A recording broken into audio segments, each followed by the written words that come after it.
సర్వభూతానాం శరణ్య పరమాగతిం కోను దార ప్రణాశంతే సాధు మన్యేత రాఘవ. సర్వభూతములయందు నీకు అనురక్తి, సర్వభూతములకు నీ యందు అనురక్తి. అటువంటిది ఈ భూతములన్నీ కూడా నీ భార్యనెవడో అపహరిస్తే అవి సంతోషిస్తున్నాయని నువ్వు ఎలా అనుకుంటున్నావు? నువ్వు వాటిని ఎంత ప్రేమించావో అవి నిన్నంత ప్రేమించాయి. అవి నిన్నంత ప్రేమించాయి కాబట్టి నీ బాధలో అవి బాధపడుతున్నాయి కాబట్టే ఇందాక జంతువులు మనకి మార్గం చూపించాయి. నీకు ఉపకారం చేయనంత మాత్రం చేత బాధపట్టలేదని ఎక్కడుంది శాస్త్రం? అలా ఏం లేదే.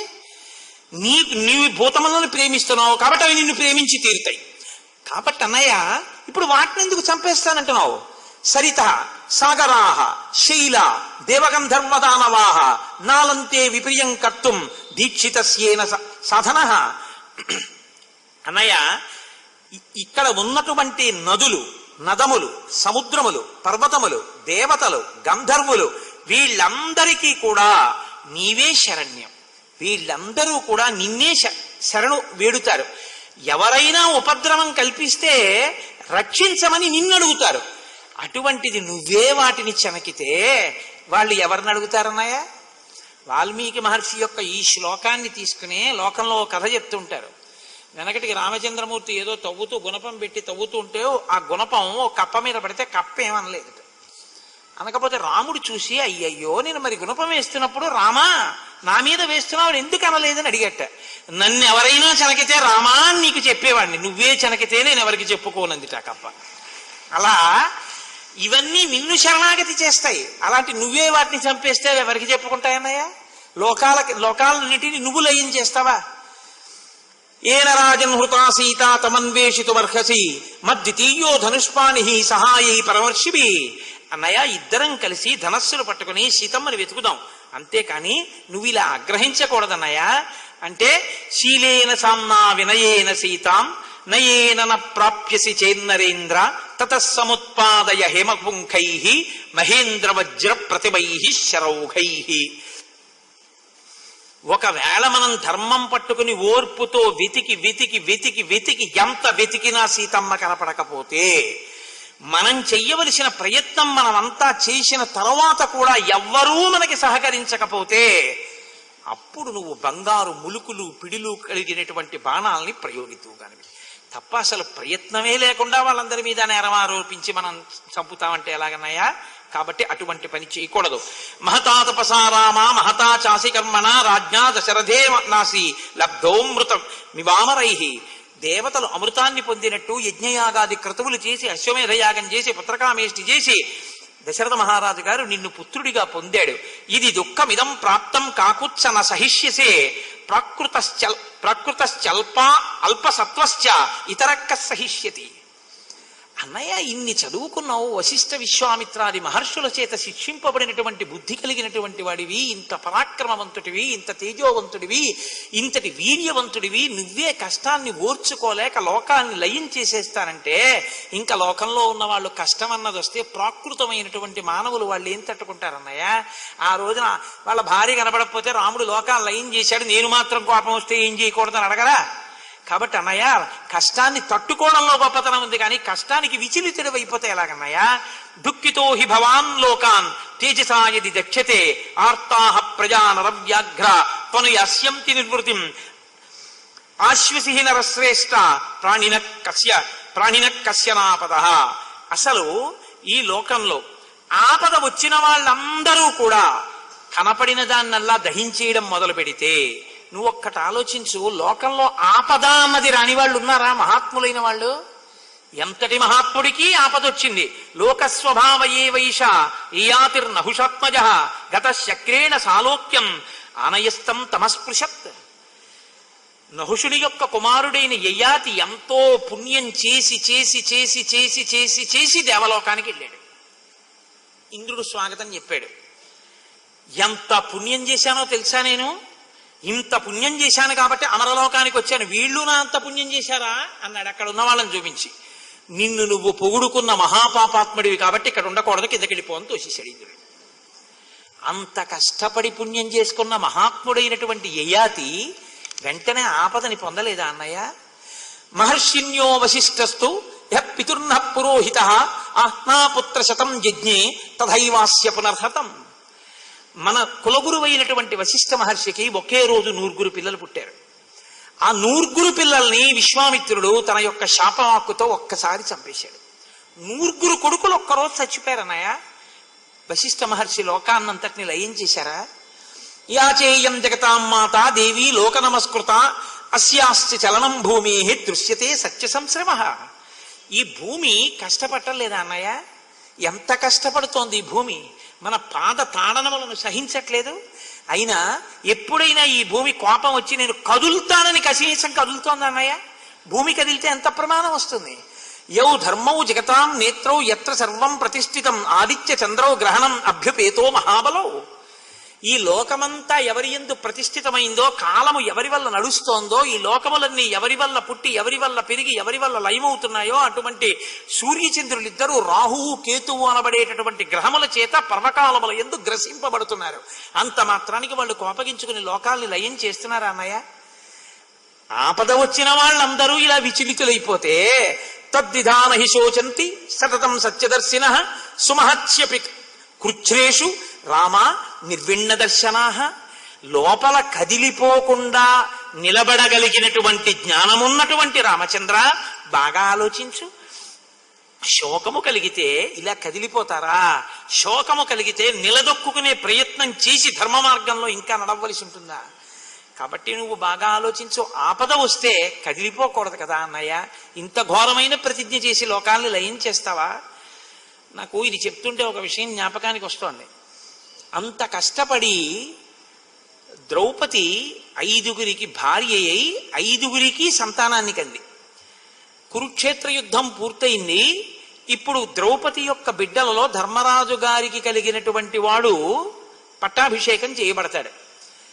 ఒకే రాత్రి శిబిరంలో పడుకున్నటువంటి ద్రౌపది యొక్క 5గురు పాండవుల బిడ్డల్ని అశ్వత్థామ రాత్రికి రాత్రి చంపేశాడు. చంపేస్తే ముందు తెలుసున్నవాడు కాబట్టి కృష్ణ పరమాత్మ పాండవుల్ని దూరంగా తీసుకెళ్ళాడు. ఈ మాట కురుక్షేత్రంలో యుద్ధరంగంలో అంపశయ్య మీద పడిపోయి ఉన్నటువంటి భీష్మాచార్యుల వారికి చెప్పారు. తాతగారు, రాత్రి పాండవుల యొక్క పిల్లలందరూ సంహరింపబడ్డారు, ద్రౌపదీ సంతానం అంతా నశించిపోయింది, అశ్వత్థామ చంపేశాడన్నారు. భీష్ముడు ఏమన్నాడో తెలుసా అండి? అన్నన్నా అలాగా అనలేదు. ఆయన అన్నాడు, ఇప్పుడు దుర్యోధనుడు రాజు కాడుగా, చచ్చిపోయాడుగా, ధర్మరాజేగా గెలిచినవాడు, కాబట్టి ధర్మరాజు చేతిలోనేగా ఉంది రాచరికం. రాజట ధర్మజుండు, సురరాజసుతుండట ధన్వి, అర్జునుడో దేవేంద్రుడి యొక్క కొడుకు, శాస్త్రవోద్వేజకమైన గాంధీవము విల్లుయట, శత్రువుల్ని సంహరించగలిగినటువంటి గాంధీవం, అది టంకారం చేస్తే చాలు బలహీనమైన గుండున్న వాళ్ళందరూ చచ్చిపోతారు.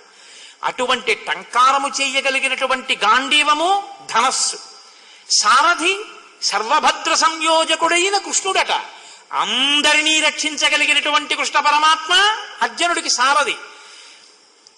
ఉగ్రగదాధరుండు భీముడయ్యాజికి తోడువచ్చునట. ఎప్పుడూ గదాదండాన్ని పట్టుకుని కోపంతో తిరిగేటటువంటి భీమసేనుడు అర్జునుడికి పక్కన ఉంటాట. ఆపద కల్గుటకి ఏమి చిత్రమో అన్నాడు. ఇంతమంది తండ్రులయ్యుండగా, ఇంతమంది గొప్పవాళ్ళుండగా పిల్లలందరూ ఒక్క రాత్రి చచ్చిపోవడం అంటే, ఇటువంటి ఆపద రావడం అంటే, ఇంతమంది ఉన్న చోటే ఆపద వచ్చిందంటే, ఆపద అన్నది ఈశ్వరుడి చేత ఎలా ఇవ్వబడుతుందో ఆశ్చర్యం కదా అన్నాడు. తట్టుకున్నాదా లేదా ద్రౌపది? 5గురు కొడుకులు పోతే భీముడు కోప్పడ్డాడేమో గాని చంపేస్తానని, ఆ ద్రౌపది మాత్రం ధర్మాన్ని వీడలేదు. మహాతల్లి నిజంగా మహాభారతంలో ఆ స్థితిలో ఆవిడ కాబట్టి ఆ మాట చెప్పగలిగింది. ఆ కొడుకులు పోయి నేను ఏడుస్తున్నట్టే ఎక్కడ ఏడుస్తోందో ద్రోణుడి యొక్క భార్య ఆ అశ్వత్థామ కోసం. కాబట్టి ఈ పిల్లవాడిని తీసుకెళ్లి అప్పజెప్పేయండి అయ్యా, గురువు ఒకటి గురుపుత్రుడు ఒకటి కాదు, తప్పు, తీసుకెళ్లి ఇచ్చిసేయండి అన్నాడు. కాబట్టి మహాత్ములైన వాళ్ళకి ఆపదలు రాలేదా అన్నయ్య? కనుక అంటే ఇది భీష్ముడు చెప్పినటువంటి ఘట్టం. పై ఘట్టాల వరకు మీరు వాల్మీకి రామాయణంలో ఉన్నటువంటి ఘట్టాలు. కాబట్టి విచలితులు కాకుండా నిలదొక్కున్న వాడెవడో వాడు కదా అన్నయ్య మహాత్ముడు. నీకు తెలియదని కాదు, బుద్ధిశ్చతే మహాప్రాజ్ఞ దేవైరపి దురన్వయ శోకేనాభి ప్రసుప్తం తే జ్ఞానం సంబోధయామ్యహం. నీకు తెలియదు అని నేను చెప్పట్లేదన్నయ్య, కేవలం నీ జ్ఞానం అనేటటువంటి అగ్నిహోత్రాన్ని బూది కప్పింది శోకం. దాన్ని తొలగించడానికి ఒక్క 4 మాటలు చెప్పానంటే దేవతలు కూడా నీకు చెప్పడానికి సాహసిస్తారా అన్నయ్య? నీకు తెలియంది ఉంటుందా? దివ్యంచ మానుషంచత్వం ఆత్మనశ్చ పరాక్రమం ఇక్ష్వాకు వృషభావీక్ష్య యతస్వద్విషతాం వధే. నీకు దేవతలకి ఎంత పరాక్రమం ఉందో అంత పరాక్రమం ఉంది. వాళ్ళకి తెలుసున్న అస్త్రశస్త్రాలన్నీ నీకు తెలుసు. ఈ లోకంలో మనుష్యులకి ఎన్ని అస్త్రశస్త్రాలు తెలుసో అన్నీ నీకు తెలుసు. కాబట్టి అన్నయ్య, వాడెవడో వెతికి పట్టుకుని చంపడం పెద్ద కష్టమా? కాబట్టి మనం అలా చేస్తే బాగుంటుందన్నయ్య అన్నాడు. వినే లక్షణం ఉన్నవాడు రాముడు, వినని లక్షణం ఉన్నవాడు రావణుడు. మారీచుడు అంత చెప్పాడు, రావణుడు విన్నాడా?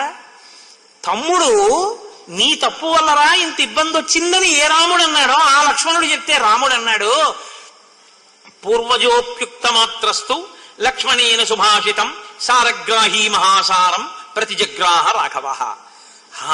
తమ్ముడా, నువ్వు చాలా మంచి మాటలు చెప్పావురా, నిజమే. ఆ ఒక్కడి మీద నేను కసి తీర్చుకోవాలి, కానీ లోకాన్ని లయం చేయడం ఏమిటి?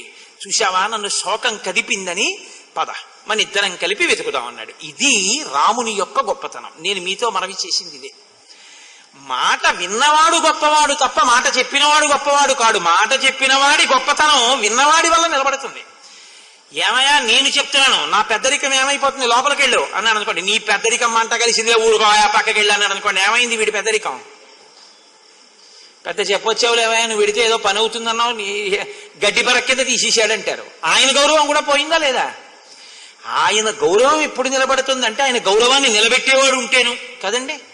క్రోధాన్ని అగ్నిహోత్రంలో నెయ్యి పోస్తే ఎలా పెరుగుతుందో క్రోధంతో మీరు పనులు చేసే కొద్దీ పెరుగుతుంది తప్ప దానివల్ల ఉపశాంతి కలుగుతుంది అని మీరు ఎప్పుడు అనుకోకూడదు. అందుకే అంటే చెప్పినంత తేలిక కాదనుకోండి, కానీ సాధన చెయ్యగా మీరు ఆ క్రోధాన్ని పరిశీలనం చేసి క్రోధమునకు విరుగుడు ఏమిటో తెలుసా అండి? లోకంలో మౌనమే, అదొక్కటే విరుగుడు. అదుపు తప్పిన కోపం మీకు వస్తే మీరు ఉత్తర క్షణంలో మౌనంలోకి వెళ్ళిపోవాలి. మీరు ఒక్క 30 నిమిషాలు, ఒక గంట సేపు తీవ్రమైన శోకము కలిగిన, తీవ్రమైనటువంటి క్రోధము కలిగిన మౌనంలోకి వెళ్ళాలి. ఎందుకో తెలుసా? తీవ్రమైన శోకం క్రోధాన్ని పుట్టిస్తుంది. అవి 2 అక్క చెల్లెళ్ళు. అందుకని తీవ్రమైన శోకం కలిగిన, తీవ్రమైన క్రోధం కలిగిన మౌనంగా ఉంటే కొంతసేపు ఉపశమిస్తుంది. అది మళ్ళీ చల్లారిపోయే అవకాశం ఇవ్వాలి. మీరు పాలు పొంగగానే మీరు గ్యాస్ స్టవ్ ఇలా కట్టేశారనుకోండి, వెంటనే కిందకి వెళ్ళిపోతాయండి. వెంటనే కిందకి వెళ్ళావు. It takes some time to settle down. కొంచెం అలా మెల్లమెల్లగా ఇలా కిందకి దిగి త్వరక కట్టి అలా మళ్ళీ తమ స్థాయిలోకి తాము నిలబడతాయి. మీరు ఇలా ఏదో తలుపేసుకుని ఇలా లోపలికి వెళ్ళి కోలం తగ్గిపోయిందని బయటకు వచ్చారంటే మళ్ళీ కూడా వస్తుంది. మీరు ఒక్క గంట సేపు నన్ను విడిచిపెట్టేయండి, నేను మౌనంలో ఉంటాను, మీరు నన్ను దయచేసి ఎవరూ పలకరించకండి అని చెప్పేసి మీరు తలుపు వేసుకుని లోపలికి వెళ్ళిపోయి మీ మనసుని ప్రయత్నపూర్వకంగా శ్రీరామాయణాది కావ్యముల వైపు క్రోధము ఎంత ప్రమాదహేతువు, రామచంద్రమూర్తి ఎలా నిగ్రహించుకున్నారు అన్నదాన్ని, మహాత్ములైనటువంటి వారు జీవితాల్లో ఎంత కష్టాలు పడ్డారు, మనం పడిన కష్టం ఎంత, మనకు వచ్చిన శోకం ఎంత అని మీరు బాగా ఆలోచన చేస్తే అది పాలు కిందకి దిగినట్టు దిగుతుంది. దిగిన తరువాత మీరు బయటికి వచ్చారనుకోండి, మీరు కీర్తిని పోగొట్టుకోకుండా మీ పెద్దరికం నిలబడేటట్టు మీరు మాట్లాడగలుగుతారు. యుక్తాయుక్త విచక్షణ మళ్ళీ నిలబడుతుంది. క్రోధము ఆవహించి ఉండగా మీరు ఉన్నారనుకోండి, మీకు మీ ఎదురుగుండా ఉన్న వాళ్ళకి కూడా ప్రమాదమే. అది చాలా దూరం వెళ్ళిపోతుంది. ఒక్కొక్కసారి ఏమవుతుందంటే జీవితాంతం లగచవలసి ఉంటుంది. కొంతమంది చూడండి, అప్పటికి క్రోధంతో చాలా పెద్ద తప్పు చేస్తారు, చేసి జీవితాంతం ఏ ఖైదులోనో కూర్చుంటారు. వెళ్ళి ఏమి ప్రయోజనం? కాబట్టి క్రోధం అనేటటువంటి దాన్ని పెంచే ప్రయత్నం చేయకూడదు. పాలు దిగినట్టు దింపే ప్రయత్నమే మనిషి చేసుకోవాల్సి ఉంటుంది. ఇది రాముణ్ణి చూసి రామాయణంలో మనం నేర్చుకోవాలి. కాబట్టి ఈ ఘట్టానికి నేను వ్యక్తిగతంగా చాలా పెద్దపీట వేస్తాను. ఎందుకంటే మనిషి తప్పకుండా చాలా జాగ్రత్త పడవలసినటువంటి శత్రువు అంటూ ఉంటే క్రోధం ఒకటే. మీరు చూడండి, క్రోధం అన్నది ఎప్పుడు దేన్ని ఆశ్రయిస్తుందో తెలుసా అండి? కామాన్ని ఆశ్రయిస్తుంది. కోరిక పక్కన క్రోధం ఉంటుంది, సాధారణ సిద్ధాంతం అంతే. కామం లేకుండా క్రోధం ఉంటుంది తెలుసా? మనకి కామంతో క్రోధం ఉంటుంది, అంటే ఏదో కోరిక తీరలేదని కూడా క్రోధం వస్తుంది. కామం లేకుండా క్రోధం ఉంటుంది, అదో గమ్మత్తు. ఏ కోరిక ఉండదు కానీ కోపం మాత్రం ఉంటుంది. అది ఇంకా కోటలో ఉన్న క్రోధం లాంటిది తెలుసా అండి? దుర్వాసో మహర్షి క్రోధం అంతే. ఆయన మహర్షి మహానుభావుడు, ఆయనకి ఏమీ కోరికలు ఉండవు, ఆయన ఎవరిని ఏమీ కోరుకోడు. కానీ ఇలా అని శాపవాక్కి చెడిపోతుంటాడు. క్రోధాన్ని మాత్రం నిగ్రహించలేడు. విశ్వామిత్రుడు ఎంత కష్టపడ్డారండి కామక్రోధాల నుంచి బయటికి రావడానికి. కాబట్టి రామాయణంలో నేను చెప్పినంత తేలికండి మీరు విడిచిపెట్టేయండి అని చెప్పేయడం చాలా తేలిక. మీరు ఒకటి గుర్తుపెట్టుకోండి, మీరు విడిచిపెట్టేయండి అని చెప్పడానికి మీరు పట్టుకోలేదు దాన్ని, అది మిమ్మల్ని పట్టుకుంది. మీరు ఈ తేడా పట్టుకోవాలి ఎప్పుడు. క్రోధం మిమ్మల్ని పట్టుకుంటోందా అవకాశం చూసి మీరు క్రోధాన్ని పట్టుకున్నారా? మీరు క్రోధాన్ని పట్టుకోలేదు, క్రోధం మిమ్మల్ని పట్టుకుంది. కామం నన్ను పట్టుకుందా, నేను కామాన్ని పట్టుకున్నానా? కామం నన్ను పట్టుకుంది. ఇప్పుడు కామం నన్ను పట్టుకుంది కాబట్టి కామం నన్ను వదలాలి. క్రోధం నన్ను పట్టుకుంది కాబట్టి క్రోధం నన్ను వదలాలి. క్రోధం నన్ను వదలాలంటే అది వదిలేసేయడానికి కావలసిన స్థితిని మీరు కల్పించాలి. ఓ జలగ పట్టుకుందండి, నేను చెరువులో దిగి స్నానం చేద్దామని దిగాను, టక్కన పట్టుకుంది. జలగ పట్టుకున్న తర్వాత మీరు జలగని పట్టుకుని లాగారనుకోండి, అది ఓడదు, సాగుతుంది. జలగ సాగినట్టు సాగుతున్నాడు రా అంటారు. మీరు ఎంత లాగితే అంత సాగి మీ నెత్తుర్ని ఇంకా బాగా గబగబ తాగుతుంది. కాబట్టి జలగ ఓడదు. జలగ పట్టుకున్నవాడు ఏం చేయవలసి ఉంటుందంటే పెద్ద కేకలేసి అల్లరి చేసి జలగను లాగితే జలగ ఓడదు. గబగబా పరిగెత్తుకెళ్ళి ఏం చేస్తారంటే కాస్త ముగ్గట్టుకొచ్చి జలగ ఎక్కడ పట్టుకుందో అక్కడ వేస్తారు. ముగ్గు తగలగానే, ముగ్గు అంటే మీకు తెలుసు కదా, అది కూడా మర్చిపోతే ఇంకా నేను చాలా కష్టం. వీధుల్లో వేస్తాము ఇంటి ముందు. ఆ ముగ్గు కానీ తగిలితే దాని నోటి దగ్గర అది వదిలేస్తుంది. ఒక్కొక్క ప్రాణికి ఒక్కొక్క లక్షణం. ఉడు ఉందనుకోండి, మీరు నడువుకో తాడు కట్టి దాని మూతికి కాస్త మధుర పదార్థం రాస్తారు. రాస్తే అది నాక్కుంటూ ఏం చేస్తుందంటే ఆ ముందు మధుర పదార్థం ఉందనుకుని ఎక్కేస్తుంది నిలువుగా ఉన్న గోడలాగా. దాన్ని ఏం చేస్తారంటే ఇంత ఎత్తెక్కింది, ఇంకా అంతకన్నా ఎత్తి ఎక్కక్కర్లేదు అనుకున్నప్పుడు నడువుకున్న తాడిని ఇలా అంటారు. అనగానే అదంతే ఇంకా అట్టుకుపోయి ఉండిపోతుంది అలాగా. ఇక మళ్ళీ అది కదలాలంటే మళ్ళీ మధుర పదార్థం రాయాలి దాని నోటికి, రాస్తే తప్పది కదలదు. అంతే, దాన్ని తాడట్టుకుని పైకి ఎక్కేస్తారు. ఒక్కొక్క ప్రాణిది ఒక్కొక్క లక్షణం, ఈశ్వరుడి విభూతి. ఇప్పుడు జలగ మిమ్మల్ని పట్టుకుంటే వదిల్చుకోవడానికి జలగని మీరు వదిల్చుకుంటారా? జలగకి ఇష్టం లేని పదార్థాన్ని చల్లి జలగ వదిలేసేటట్టు చేస్తారా?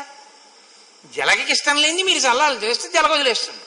పావుని మీరు పిలిచారా? పావు మీ ఇంట్లోకి వచ్చిందా? పగయగలిగనేని పామున్న ఇంటిలో ఉన్న ఎట్లాగాక ఎట్టులుండు అంటారు మహాభారతంలో. పగున్నవాడు ఎలా ఉంటుందంటే, పగగలిగిన వాడు ఉంటే పావున్న ఇంట్లో ఉన్నట్టు ఉంటుంది. పావున్న చోట చోళ్ళు చల్లాలి, చల్లితే మంత్రించిన చోళ్ళు చల్లితే పావు రాదు.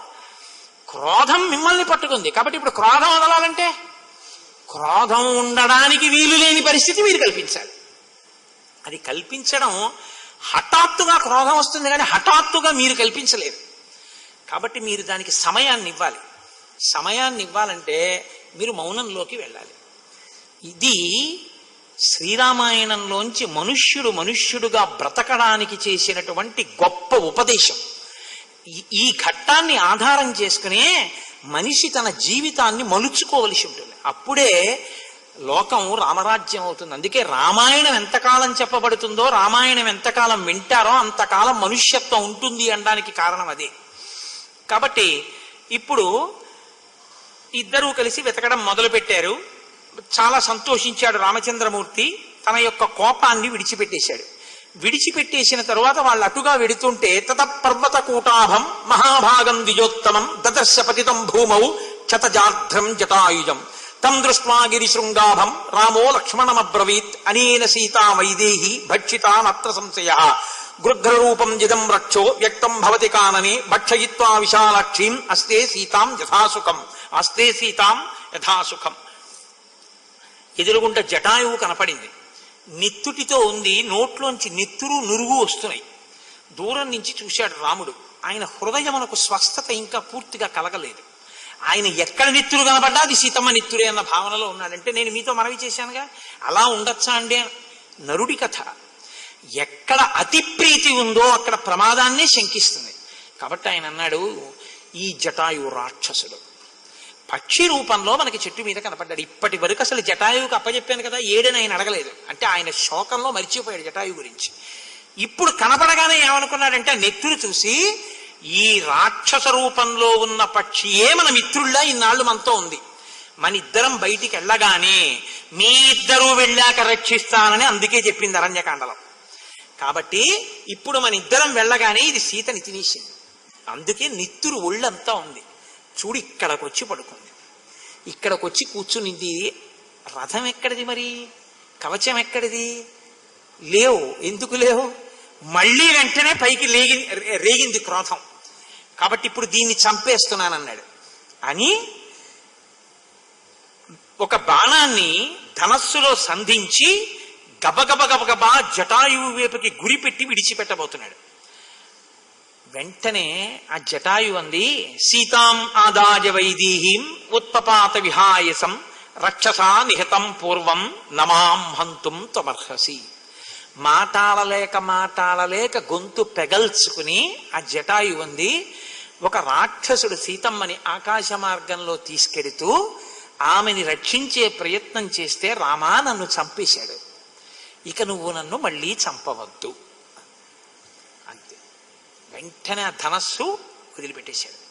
వదిలిపెట్టేసి పరిగెత్తుకుంటూ వెళ్ళి ఆ జటాయువు మీద పడ్డాడు. అప్పుడు చూశాడు, 2 రెక్కలు తెగిపోయి ఉన్నాయి, కాళ్ళు తెగిపోయి ఉన్నాయి. నా కోసం, నా భార్య కోసం యుద్ధం చేసి నీ ప్రాణాలని పణంగా పెట్టావు. అందరికీ ఇష్టమైంది ఏమిటంటే ప్రాణమే. ఆ ప్రాణమే పణంగా పెట్టేశావు నా కోసం, సీత కోసం. అటువంటి నిన్ను ఇంత మాట అన్నానని కౌగలించుకుని, నువ్వు నా తండ్రి మిత్రుడవు, నాకు తండ్రితో సమానం అని కౌగలించుకుని దాని మీద పడి ఏడిచి అన్నాడు, లక్ష్మణ ఇప్పటి వరకు సీత కనపడలేదని శోకించాను, ఇప్పుడు నాకు సీత కనపడలేదన్న శోకం కన్నా ఈ జటాయువు మరణిస్తున్నాడని శోకిస్తున్నాను. ఈ శోకంతో పోలిస్తే ఆ శోకం గొప్పది కాదన్నాడు. విచిత్రం ఏమిటో తెలుసా అండి, ఒక్కొక్క శోకం ఇంకొక పెద్ద శోకంతో పోలిస్తే మందే ఉందిలేరా అంటాడు. మీరు చూడండి, 2 ఇళ్లలో దొంగతనం జరిగింది అనుకోండి, ఒక ఆయన ఇంట్లో బట్టలు కొట్టేసి ఒక ఆయన ఇంట్లో బట్టలు, వెండి, బంగారం, డబ్బు అన్ని ఎత్తుకుపోయారు అనుకోండి. మందే ఉంది లేదు, మనం అదృష్టవంతులం, పర్వాలేదు, మహా అయితే ఏముంది 4 చీరలు పట్టుకుపోయాడు, ఏం పర్వాలేదు, పాపం పక్కింట్లో చూడంటాడు. అదే వీడింట్లో ఒకటే ఎత్తుకుపోయారు అనుకోండి, ఏడుస్తాడు. శోకాన్ని శోకంతో పోల్చి శోకమునందు సంతోషాన్ని పొందుతుంటారు. మానవ నైజం అండి ఇది. ఎంత గొప్పగా చూపిస్తుందండి రామాయణం నిజంగాను. రాముని యొక్క కృతజ్ఞతాభావం కూడా అటువంటిది. కాబట్టి ఇప్పుడు అంటాడు, రాజ్యాధ్వంసో వనే వాస సీతా నష్ట పితో మృత ఇదృశీయం మమాలక్ష్మీ నిర్దహేదపి పావకం. లక్ష్మణ చూసావా, ఇది బాగా జ్ఞాపకం పెట్టుకోవాలి మనం. ఇటువంటి సంఘటనలు మనం చిన్న కష్టం వస్తే విచలితులం అయిపోయి, అందులో ఈ రోజుల్లో సమాజంలో ఈ జాడ్యం ఎక్కువైపోయింది. పేపర్లలో చదివితే విచిత్రంగా ఉంటుంది. అమ్మ దెబ్బలాడిందని ఆత్మహత్య చేసుకున్న కూతురు, 10th క్లాస్ పోయిందని ఏట్లో దూకేసిన కొడుకు, ఏదో మాస్టర్ దెబ్బలాడారని ఉరిపోసుకున్నటువంటి విద్యార్థి, మార్కులు తక్కువ వచ్చాయని నిద్రమాత్రలు మింగేసినటువంటి ఓ పిల్లాడు, లేకపోతే పిల్లలు పుట్టలేదని భార్యాభర్త కలిసి ఆత్మహత్య. ఏమిటి నా బుర్ర అంటే, మనసులకు స్వస్థత లేదు. వాళ్ళకొచ్చిందే కష్టం అన్న భావన తప్ప, ఇంతకన్నా చాలా కష్టాలు పడిన వాళ్ళు ఉన్నారు, వాళ్ళ కష్టం ముందు మన కష్టం ఏ పాటి అన్న భావన లేదు. ఆ భావన ఉంటే ఈశ్వరుడు నీకేమిచ్చాడో నీకు గుర్తుంటుంది. అది నీకు తెలియదు కాబట్టి నువ్వు నీకు లేదని ఏడుస్తున్నావు. అన్నీ ఉండి ఏడుస్తుంటాడు. ఒక్కొక్కడు 2 కళ్ళు లేనివాడు ఎంత ఏడవాలి. నేను సామర్లకోట ట్రైన్ ఎక్కడానికి వెడుతుంటే ప్రతిరోజు నాతో పాటు అంధులైనటువంటి విద్యార్థులు, ఆ మూగి చెవుడు ఉన్నటువంటి విద్యార్థులు ఎక్కుతూ ఉండేవారు. వాళ్ళు పాపం, నేను ఏదో ఇవాళ జగ్గంపేట బస్సు ఎక్కితే రేపు రాజమండ్రి బస్సు ఎక్కేవాడిని, వాళ్ళు పాపం సామర్లకోట వెళ్ళడానికి ఎక్కేవాళ్ళు. నేను సామర్లకోట టికెట్ ఇవ్వండి అనేవాడిని, వాళ్ళు సామర్లకోట టికెట్ ఇవ్వండి అనాలి. ఎలా అంటారు? ఒకవేళ సామర్లకోట అన్నాడు అనుకోండి, వాళ్ళకి వినపడదు. అవి అక్క చెల్లెళ్ళు, మూగి చెవుడు కూడా వాళ్ళకి. ఆ పిల్లలు అనేవారు అంటే రైలు వస్తుందే అక్కడికి ఓ టికెట్, కాకినాడ కన్నా సామర్లకోట మెయిన్ లైన్లో ఉంది, సామర్లకోట అనేవాడు. ఈ పెదవుల కదలికని బట్టి వాళ్ళు అనేవారు. అది రాజమండ్రిలో కూడా రైళ్ళు అవుతాయిగా, వెంకితనానికి రాజమండ్రిలో కూడా రైళ్ళు అవుతాయి కాబట్టి రాజమండ్రికి టికెట్ కొట్టానన్నాడు అనుకోండి, ఏం చెయ్యాలి అప్పుడు అతను? పాపం ఏముంది మాట్లాడడానికి? నాకు వాళ్ళు సంజ్ఞలు చేసుకుని మాట్లాడుతుంటే ఈ లోకంలో ఈ పక్షుల కలకూజితాలు, ఈ ధ్వనులు, ఈ పురాణాలు, ఈ ఉపన్యాసాలు, సంగీతం, సాహిత్యం, మృదుమధురమైనటువంటి ధనులు, కడుపున పుట్టినటువంటి పిల్లవాడు నాన్నగారండి అని పిలిస్తే అనుభవించగలిగిన మధురిమ, భార్య ఏమండి అని ప్రియమార పిలిచినప్పుడు కలిగేటటువంటి ఆనందం, ఇన్నిటికి దూరం అయ్యాడు. ఈశ్వరా, నేను ఏమి చేసుకున్నానో నాకు తెలియదు, కానీ నన్ను మాత్రం దూరం చేయకుండా నాకు ఇంత ఐశ్వర్యాన్ని ఇచ్చావు. నాకు వినపడుతుంది, నేను మాట్లాడగలను. కాబట్టి నేను బతికున్న నాళ్ళు నువ్వు నాకు ఇచ్చిన మాట నీ కథ చెప్పుకోవడానికి పనికొస్తే చాలు తండ్రి, ఇంకంతకన్నా ఏం కావాలి? ఇది మీకున్నదాన్ని మీరు గుర్తిస్తే మీరెంత ఐశ్వర్యవంతులో మీకు అర్థం అవుతుంది. మీకు ఉన్నది వదిలేసి మీకు లేని దానికి ఏడిచి చస్తానంటే ఎవడేం చేస్తాడు? ఆపద అన్నది ఎంత దారుణంగా ఉంటుందో మీరు గ్రహించాలి. రాముడు పొందిన ఆపద కన్నా మనం పొందామా? ఏమంటున్నాడో చూడండి. రాజ్యాద్భ్రంశో, రాత్రి యవరాజ్య పట్టాభిషేకం అన్నారు, పొద్దున్న అరణ్యవాసం అన్నారు. వనే వాసహ, పోని ఊళ్ళో కూడా ఉండనివ్వలేదు, అడవికి వెళ్ళిపోమన్నారు. సీతా నష్ట, పోని ఇన్ని కష్టాలు ఓర్చుకున్నారు, పక్కన భార్య ఉందని. సీత ఏమైపోయిందో తెలియదు. పితో మృత, తండ్రి గారు చచ్చిపోయారు. అయ్యో నాన్న నీకు ఇంత కష్టమా అని అక్కును చేర్చుకోవలసిన తండ్రి వెళ్ళిపోయాడు. ఈదృశీయం మమాలక్ష్మి, నా దరిద్రం ఇలా ఉంది లక్ష్మణ. నన్ను నమ్ముకుని నన్ను కాపాడదామనుకున్నందుకు ఈ పక్షి కూడా చచ్చిపోతోంది. నిర్దహేదపి పావకం, ఒకవేళ అగ్నిహోత్రం అన్నింటినీ కాలుస్తుంది, నా దరిద్రాన్ని అగ్నిహోత్రం దగ్గర పెడితే నా దరిద్రం అగ్నిహోత్రాన్ని కాల్చేస్తుంది అన్నాడు. రాముడు పొందిన కష్టం కన్నా కష్టం అండి మనం పడే కష్టాలు ఏమిటి? నీకు ఆ రైల్వే రిజర్వేషన్ ఆర్ఏసీ వచ్చిందని ఇంకా ఆపద, గోరు తీసుకుంటుంటే ఇలా కొంచెం లోపలికి తెగిందని అబ్బో గోరు తెగిపోయింది, అబ్బో గోరు తెగిపోయింది, అబ్బో ఏమిటి అది ఆపద? ఏమిటి ఆపద? అయిందానికి కాందానికి ఏడుస్తానంటే ఏదో సాకు దొరుకుతుంది. సంతోషించాలని నువ్వు అనుకుని ఆలోచించగలిగితే నీకు ఎన్నున్నాయో నీకు తెలుస్తుంది. కాబట్టి రామచంద్రమూర్తి ఈ మాట అని హృతాసా రాక్షసేంద్రేణ రావణేన విహాయస మాయాం ఆస్థాయ విపులాం వాత దుర్దిన సంకులాం జటాయు అంటున్నాడు. మాయా ప్రభావంతో ఆకాశమంతా మబ్బులు కమ్మేటట్టుగా చేసి ఆకాశ మార్గంలో అపహరించి తీసుకుని వెళ్ళిపోయాడు. ఆ తీసుకుని వెళ్ళడానికి పూర్వం అతను వెడుతున్నటువంటి రథాన్ని నాకున్న బలంతో రామా నిగ్రహించాను. ఆ రథాన్ని పడగొట్టాను, సారథిని చంపాను, పక్కన చామరాలు వేస్తున్న వాళ్ళని చంపాను, ఆ పైన ఉన్నటువంటి గొడుగు పడగొట్టాను, అతని ధనస్సు పడగొట్టాను, అమ్ముల పొదులు పడగొట్టాను.